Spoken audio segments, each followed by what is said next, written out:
Hello everyone, আমি পারমিতা। আমার channel planet পারোতে আপনাদের সবাইকে স্বাগত। আজকে চলে এসেছি অন্য একটা নতুন ডিশ নিয়ে, তো চলুন দেখে নেওয়া যাক। আজ আমি আপনাদেরকে বানিয়ে দেখাবো কলকাতা স্টাইল বিরিয়ানি মশলা। কারণ রেস্টুরেন্টের স্বাদের মতন বিরিয়ানি বানানোর জন্য কিন্তু প্রয়োজন পারফেক্ট বিরিয়ানি মশলা। এর আগে অন্য একটা ভিডিওতে আমি বিরিয়ানি রেসিপিটি শেয়ার করেছিলাম, তবে সেটা বানানোর জন্য যে মেন ইনগ্রিডিয়েন্টস মানে বিরিয়ানির মশলা সেটা আজকে আপনাদের সাথে আমি শেয়ার করব। তাহলে চলুন দেরি না করে শুরু করা যাক আজকের রেসিপি। বিরিয়ানি মশলা বানানোর জন্য প্রথমেই নিয়ে নিচ্ছি 2.5 জাভেত্রি মানে 2.5 পিস জাভেত্রি ফুল, একটা গোটা জায়ফল এইভাবে টুকরো করে নিয়েছি যাতে গ্রাইন্ড করার সময় সুবিধা হয়, সেই জন্য এইভাবে একটা গোটা জায়ফল নিয়ে নিলাম। নিচ্ছি 4 পিস বড় এলাচ, 24 থেকে 25টা ছোট এলাচ নিলাম। স্পুনে মাপলে 1 টেবিল স্পুন মতন হবে।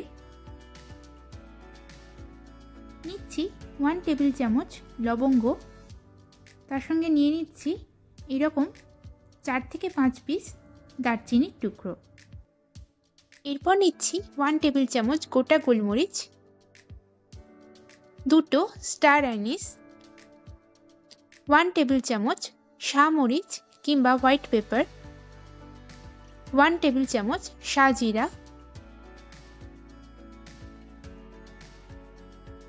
3টে মিডিয়াম সাইজের তেজপাতা নিয়ে নিলাম। নিচ্ছি 4টে গোটা শুকনো লঙ্কা, 1/2 টেবিল স্পুন মৌরি,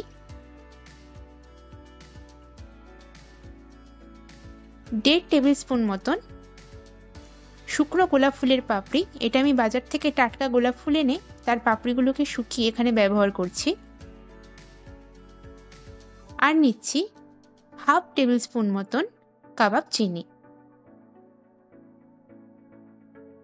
এখন একটা ফ্রাই প্যান নিয়ে নিয়েছি এবং প্যানটাকে ভালো মতন গরম করে নিয়েছি এবং তার মধ্যে দিয়ে দিচ্ছি শক্ত ধরনের যে মশলাগুলো রয়েছে, যেমন দারচিনি, জায়ফল, বড় এলাচ, স্টার অ্যানিস এবং ছোট এলাচ। এগুলোকে আগে একটু ড্রাই রোস্ট করে নেব, তারপর আবার বাকি মশলাগুলো আলাদাভাবে ফ্রাই করব। কারণ একসঙ্গে সব মশলাগুলো দিয়ে ফ্রাই করলে নরম যে মশলাগুলো রয়েছে সেগুলো তাড়াতাড়ি ফ্রাই হয়ে যাবে এবং হার্ড মশলাগুলো বাকি থেকে যাবে ফ্রাই হতে। তাই জন্য আলাদা আলাদাভাবে এইভাবে ফ্রাই করছি। গ্যাসের ফ্লেমটাকে এই সময় মিডিয়াম টু লোতে রেখে 3 থেকে 4 মিনিট মশলাগুলোকে আমি ড্রাই রোস্ট করে নিয়েছি। এরপর বাদবাকি মশলাগুলোকে আমি ফ্রাই করে নেব। গোলাপ ফুলের পাপড়িটা বাদ দিয়ে বাদবাকি মশলাগুলো প্যানের মধ্যে নিয়ে নিয়েছি। এগুলোকেও 2-1 মিনিট একদম লো ফ্লেমে ফ্রাই করে নেব এবং নামানোর 2-1 সেকেন্ড আগে পাপড়িগুলো অ্যাড করে দিচ্ছি। এই ড্রাই রোস্ট প্যাটেল কিন্তু যে কোনো গ্রসারি দোকানে ইজিলি কিনতে পাওয়া যায়। এছাড়াও আমার মতন আপনারা বাড়িতেও শুকিয়ে তৈরি করে নিতে পারেন। যাই হোক, সমস্ত মশলাগুলো ফ্রাই করা হয়ে গেছে।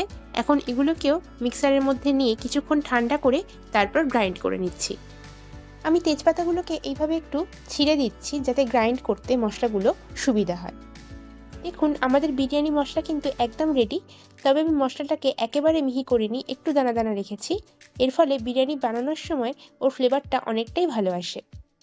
আর 1 কিলো চিকেন কিংবা 1 কিলো রাইসের জন্য 3 টেবিল স্পুন বিরিয়ানি মশলা কিন্তু এনাফ।